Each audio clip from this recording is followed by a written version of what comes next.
And she asked like if you're ever thinking about bringing it to Europe, because that's been talked about before. And he says he is. And are you still thinking of coming to Europe? Yes, for sure. Welcome back to my channel. My name is Amanda, and we are going to talk a little bit about the CrossFit Games and what's going on in the CrossFit space right now, because this is the time of year when a lot is going on and it is changing like all the time. I worry sometimes making these videos that whatever I'm going to talk about is going to be out of date in a few minutes. But we're just gonna do it, and I'm gonna keep this very stream of consciousness, just kind of rolling with it, not a whole ton of editing, just gonna talk to all of you about what's going on. So first, the demo team was announced today, and I'm pretty excited about the athletes we have on the demo team this year. It's a good mix of like some newer athletes, some older athletes, so I'll let you know who that is if you haven't seen it yet. It is on the CrossFit Games Instagram account, and you know, kind of all over the place now. So for the 2024 demo team, we have Scott Tetlow. He is the captain, lists him as a father, husband, CrossFit Games athlete. He has competed in the past. He is one of those athletes, kind of like another athlete on this team, who is vertically challenged, like me also. I'm 5'3", so he's a little bit shorter, harder for him to keep up on some of those workouts. Like I remember him doing the box jumps at semifinals, and he was struggling big time. So that's why he doesn't make it, but still really, really great athlete and has made it to the games before. We also have Tudor Magda. He didn't make it to the games quite this year, but he has made it as an individual before, also as a teenager. Colton Mertens, the People's Champ, also a little bit on the shorter side, has been to the games a bunch of times, 4 times games competitor, and won't be there as an individual this year, but we're gonna see him on the demo team. Sydney Wells, that is Brooke Wells' twin sister. Sydney made it to the games as a rookie last year, not going back as an individual this year, but again, will be on the demo team. Trista Smith, she came close to qualifying out of North America West. She didn't make it, obviously, but she is a teen athlete, a previous teen athlete. I believe she's 18 now. So she competed 3 times in the teenage division. And I think we'll see her as an individual in the future. Just taking an extra year to make that jump. That happens. We've seen that with like Alexis Raptis, who is now a podium threat. And it took her a couple years to make that jump from teen to individual. So good things can still happen even if you miss that first year. So I think we'll see Trista as an individual in the future. Not quite this year. And then Annika Greer, who has been so close to qualifying for the games so many times. This year she'll get to be on the demo team. So this is a pretty exciting group. And I'm glad to see each of those athletes getting an opportunity to be in Fort Worth for some part of the games, even though I'm positive all of them would rather be there as individuals, but awesome consolation prize for all of those people. Moving on, I have been watching Dave Castro's series of interviews, and if you haven't watched them, you should. It is a long playlist. It's a playlist on Dave Castro's Instagram, YouTube channel, and all the interviews are between, I would say, about 10 and 15 minutes. There's like almost 50 of them now. So if you haven't watched them and you want to, my advice, put it on like 1.5, 1.5 speed, get through a little bit quicker. But there are some great nuggets in there. So aside from like getting to know the athletes better, which I think is a really cool thing to do, like you get a little bit more invested in all of these athletes by learning a little bit more about their background. But aside from that, even if you don't care about that, but I think you should, they're pretty cool people. But aside from that, you get some info on the games, which is pretty cool. The athletes have an opportunity to ask him some questions, little things sneak out here and there. So if you're interested in like what's going on at the games this year, interesting place to like get little nuggets of information. Also, watching his week in the review right before this, he mentioned that one of the first workout is going to be announced for the games soon. Hopefully not before I put up this video, but soon, this week. Hopefully not right now, but soon. So keep an eye out on Instagram. That's probably where you'll see that first. But he also mentioned in this interview with Laura Horvath, who he has interviewed already in this series, she asked how long the game's going to be in Texas, and he said for a few years. And she asked if you're ever thinking about bringing it to Europe, because that's been talked about before. And he says he is, and that the games could potentially be in Europe for the 21st rendition of the games. This year, I believe, is the 18th year. So that would mean it would be 3 years from now. 19 would be 2025, 20 would be 2026, and then 21 would be 2027. 2027, possibility it could be in Europe. Just something to keep on everyone's radar. And I would guess that there's a good chance that 25 and 26 will be in Fort Worth, because they do like to do a few years in the same place. And this will be our first year in Fort Worth. Moving on to talk more about Fort Worth. So we have a workout announced, not the first workout. I don't know if this is the workout happening at Farrington Fields. There will be a workout happening at Farrington Fields. It is a field in Fort Worth or near Fort Worth. So there will be an event happening there. I believe it's free and open to the public. If you're someone who's not coming to the games but lives in that area, check it out. Don't know what workout that will be, but Chad has been announced as one of the workouts. Maybe not at Farrington Field. Some people are connecting the two. I don't know if that's true, but Chad, and it is probably Chad with a twist. That's what we've been told.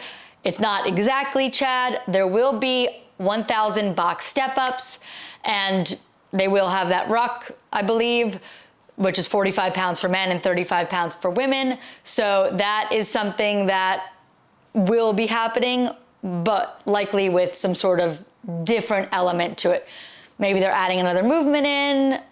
I don't know. But there's been some mixed reviews about Chad and people's thoughts on doing Chad.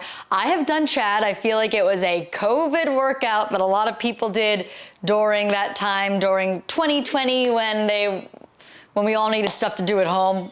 That was pretty easy to do. And 1,000 box step-ups with a backpack. I mean, we did it. I did it. Pictures. I did it. We all did it.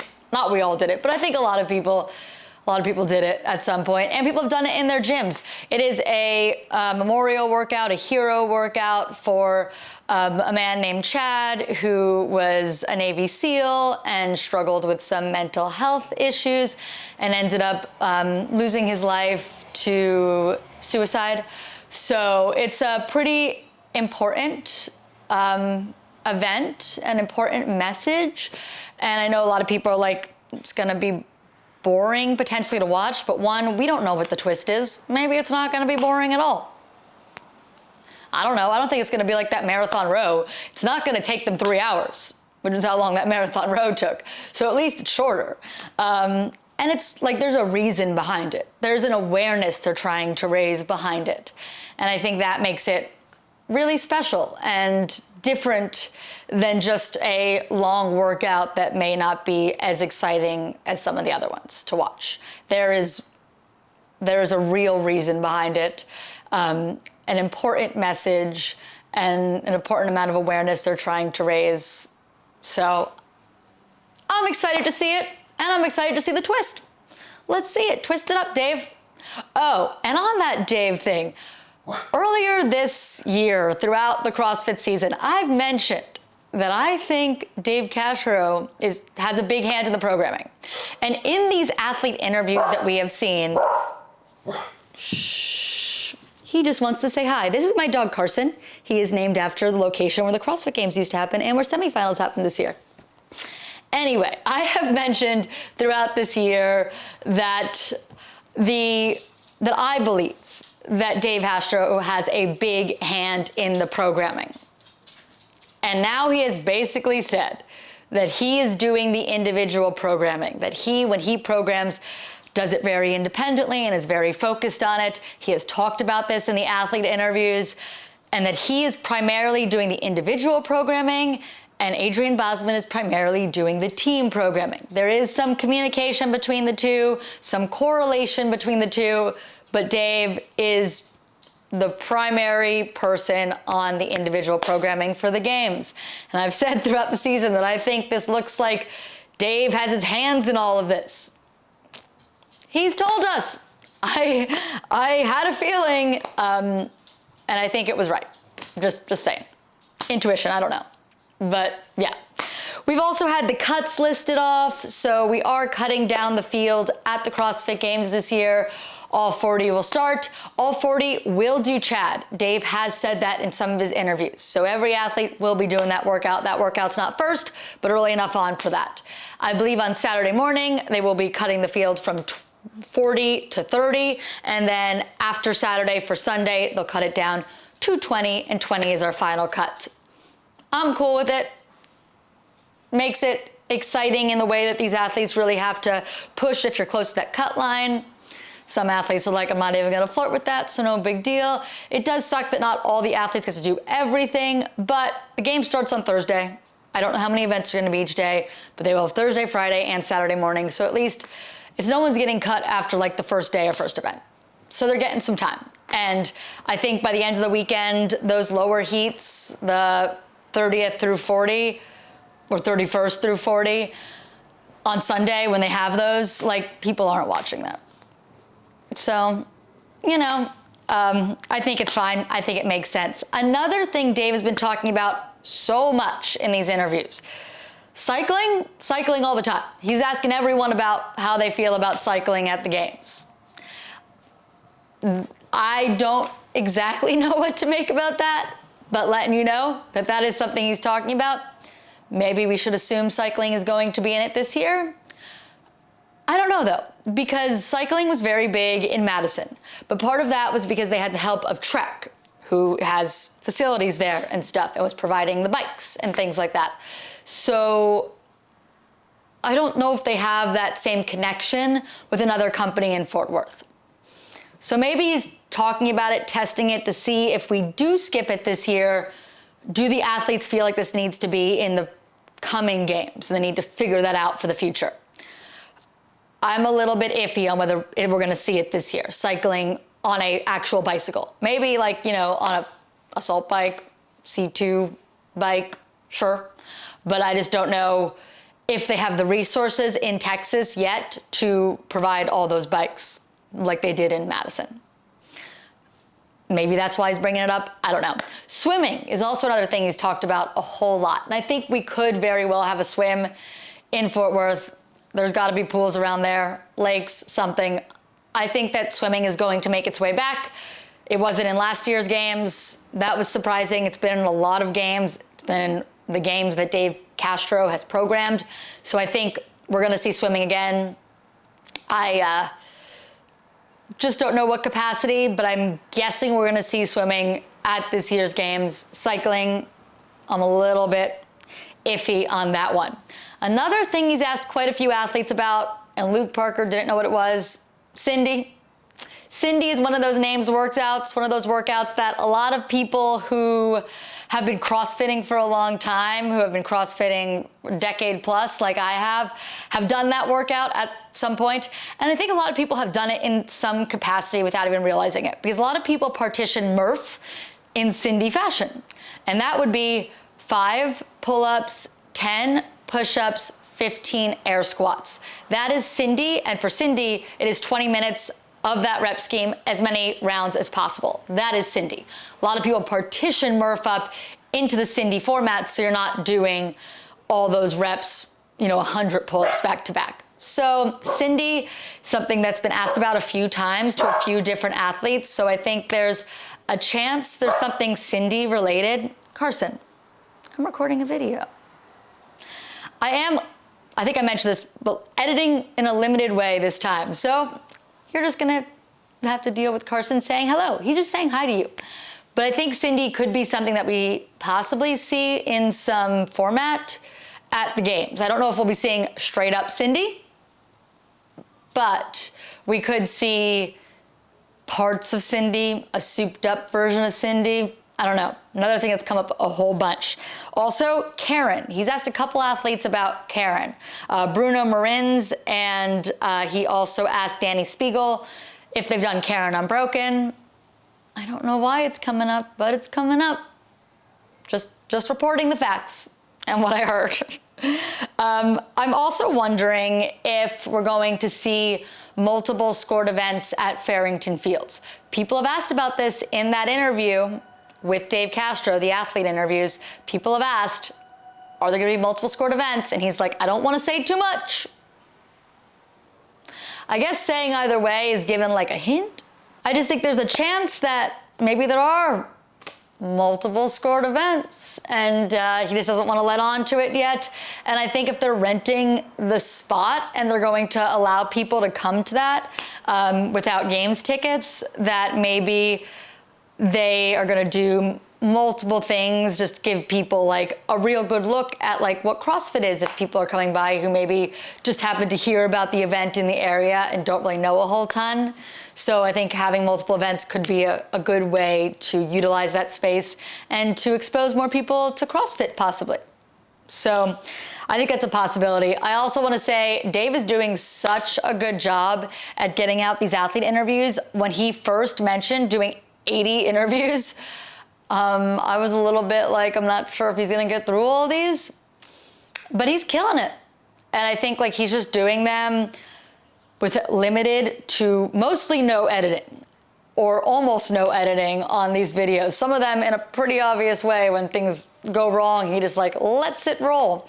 But we're getting the interviews, we're getting to see these interactions, we're getting to see a different side of Dave, and we're getting to know all 80 individual athletes competing at the CrossFit Games. So I think it's really awesome. I think he's doing a great job. And taking a page out of his book here and doing limited editing on this video, because I've been super busy with like lots of good things, hanging out with friends, work stuff, just doing a lot, and haven't been able to record as many videos. And I'm like, if I just do limited editing, maybe I can get more stuff out to all of y'all, because I love doing this.